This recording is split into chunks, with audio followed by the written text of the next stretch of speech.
आणि माननीय शासनाने जे अभियान सुरू केलं आहे मुख्यमंत्री समृद्ध पंचायत राज अभियान, त्या अभियानामध्ये आमच्या तालुक्यातल्या ज्या 36 ग्रामपंचायती आहेत 36ही ग्रामपंचायतींनी त्याच्यात सहभाग नोंदवलेला आहे आणि बऱ्यापैकी आमचे कामं चालू आहे. आणि आमच्या जिल्हा परिषदेचे माननीय मुख्य कार्यकारी अधिकारी पुलकित सिंह सर आणि माननीय उपमुख्य कार्यकारी अधिकारी माननीय मीनाताई साळुंखे मॅडम यांच्या मार्गदर्शनामध्ये आम्ही या 36 ग्रामपंचायतीमध्ये काम केलेलं आहे. त्यामध्ये सुशासन असो, हरितग्राम असो की एखाद्या योजनेचं अभिसरण असो, जे ह्या घटकांमध्ये या अभियानामध्ये 7 जे घटक दिले आहेत शासनाने आणि एक नाविन्यपूर्ण घटक म्हणजे एक 8वा घटक, त्या सगळ्या घटकांवर आमच्या पंचायत समितीमार्फत सगळ्या ग्रामपंचायत नियंत्रण ठेवून त्याचे कामं आमची चालू आहे. सुरुवातीच्या टप्प्यामध्ये आम्ही आमच्या सर्वच कॉम्पिटिशन घेतली. यामध्ये शासनाने म्हटल्याप्रमाणे किंवा वरिष्ठ कार्यालयाच्या आदेशाप्रमाणे आम्ही त्यातल्या 10 ग्रामपंचायती ज्यांचं म्हणजे चांगलंच काम झालेलं आहे, पुढे गेलेले आहे, तसे 10 ग्रामपंचायती आम्ही काढल्या. त्या 10 ग्रामपंचायतीचं आणखी आम्ही मूल्यांकन केले असता त्याच्यामध्ये आणखी शासनाच्या आदेशाप्रमाणे आम्ही 5 ग्रामपंचायती आणखी पुढे आणलेल्या आहेत. आता आमच्या ग्रामपंचायतीचं विकास कामाची पाहणी विविध स्तरावरून चालू आहे.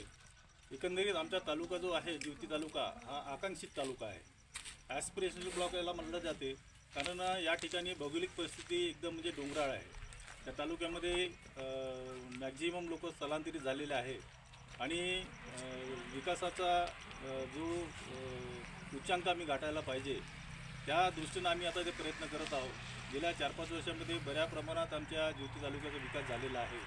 सद्यस्थितीमध्ये आमच्या तालुक्यामध्ये आरोग्याच्या दृष्टीने म्हटलं तर आयुष्यमान कार्ड काढणे आणि त्याचा लाभार्थ्यांना लाभ देण्यासाठी ते सुद्धा आमच्याकडून प्रयत्न चालू आहे. आमच्या तालुक्याच्या विकासासाठी एक लोकांच्या आरोग्यासंदर्भात शेनगाव ग्रामपंचायत अंतर्गत एक मॉडर्न PSC आपण स्थापन केलेली आहे. त्या ठिकाणी चांगल्या प्रकारे लोकांना आरोग्य सुविधा पुरवली जाते. तसंच त्या शेनगाव ग्रामपंचायतमध्ये एक मॉडर्न स्कूल होणार आहे. त्या ठिकाणी सुद्धा विद्यार्थ्यांना चांगलं शिक्षण उच्च दर्जाचं मिळेल. त्यांना शहरी भागात ज्या सुविधा आहे त्या सुविधा त्यांना इथं या गावामध्ये मिळणार आहे. नंतर आम्ही एक मॉडर्न ग्रंथालयसुद्धा उभारणी करत आहोत. त्या ग्रंथालयामध्ये विद्यार्थ्यांना कॉम्पिटेटिव्ह एक्झाम म्हणा किंवा कुठल्या अभ्यासासाठी ते मदत होणार आहे. आमच्या तालुक्यामध्ये पूर्ण डोंगराळ तालुका असल्यामुळे मोठ्या प्रमाणात तिथे पाणीटंचाईचा आम्हाला सामना करावा लागतो. या अभियानामध्ये आम्हाला मुख्यमंत्री समृद्ध अभियान, पंचायत राज अभियान या अभियानामध्ये आम्हाला सांगितलं होतं की अनाशी आम्हाला ते काय म्हणतो आपण एक चालना मिळाली, एक संधी आली आणि त्या संधीचा उपयोग आम्ही करून घेतला. मोठ्या प्रमाणामध्ये आम्ही शोषखड्डे आणि जलतारा प्रकल्प करण्याच्या मागं लागलेला आहोत. आता आमच्या तालुक्यात मॅक्झिमम फॉरेस्टची लँड असल्यामुळे आम्हाला बंधारे बांधणे वगैरे हे कामाला फार अडचण जाते. मग आम्ही काय केलं की छोटे आम्ही बंधारे मोठ्या प्रमाणात बांधले, जेणेकरून ते पाणी अडलं पाहिजे. ते पाणी अडलं मुरलं तर त्याचा फायदा आमच्या सोर्स जे आहे, ज्या ठिकाणी विहीर म्हणा किंवा बोरवेल त्या ठिकाणी पाण्याची पातळी वाढेल आणि उन्हाळ्यामध्ये आम्हाला टंचाईचा सामना करावा लागणार नाही. या दृष्टीनं आमचे प्रयत्न चालू आहे. या ठिकाणी एकंदरीत आमचा तालुका हा मागासवर्गीय असल्यासारखा आहे. या आमच्या 36 पैकी 31 ग्रामपंचायती पेसा आहे.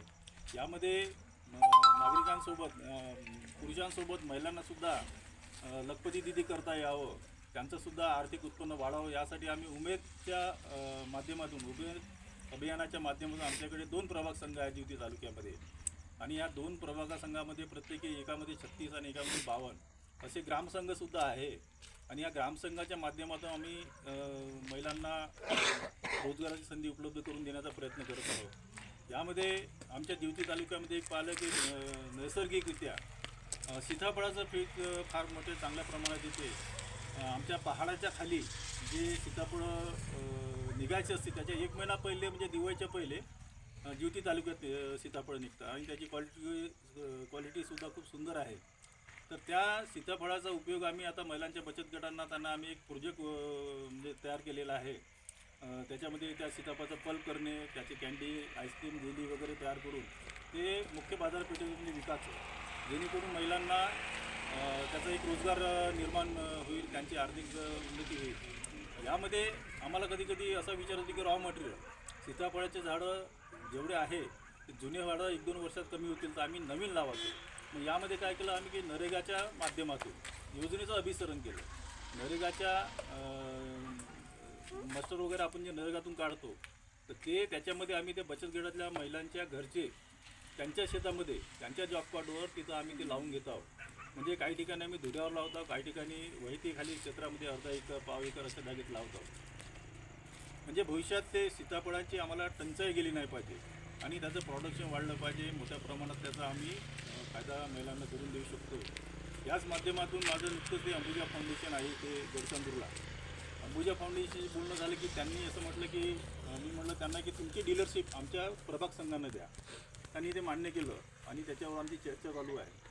जर आमच्या प्रभाग संघाला जर त्यांनी सब डीलर म्हणून जरी दिलं तर महिला काय करणार की ते सिमेंट तालुक्यामध्ये किंवा तालुक्याच्या बाहेरून जर एखादी व्यक्तीची सिमेंटची डिमांड असेल तर आमच्या बचत गटाच्या मार्फतच किंवा ते आमच्या उमेदच्या प्रभाग संघाच्या मार्फत ती डिमांड जाणार आणि त्या डिमांडनुसार 3 रुपये बॅग म्हणा, 2 रुपये बॅग म्हणा आणि नंतर मग टोटल याच्यानंतर 10 रुपये म्हणजे जवळपास त्यांना 10 ते 13 रुपयापर्यंतचा फायदा होणार एका बॅगवर. या प्रकारे सुद्धा आमच्या त्या महिलांचं बचत गटाचं उत्पन्न वाढणार आहे. आणखी विकासासाठी आमच्या ज्योती झालेल्या खूप संधी आहे. भरपूर काम अजून आम्हाला करायचं आहे. मी शासनाला धन्यवाद देतो की या शासनाने जे अभियान काढलेलं आहे अत्यंत चांगल्या वेळेस आणि चांगल्या कामासाठी काढलेलं आहे. आमच्या बाकी तालुक्याला मला माहीत नाही पण आमच्या ज्योती तालुक्यामध्ये ह्या अभियानाचं एकदम मस्त महत्त्व आहे आणि खूप मोठ्या प्रमाणात आम्ही विकास कामाच्या मागे धावत आहोत.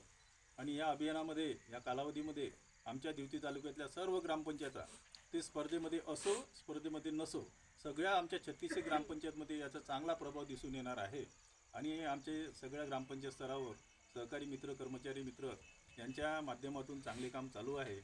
आणि शेवटी थांबतो इथेच. धन्यवाद.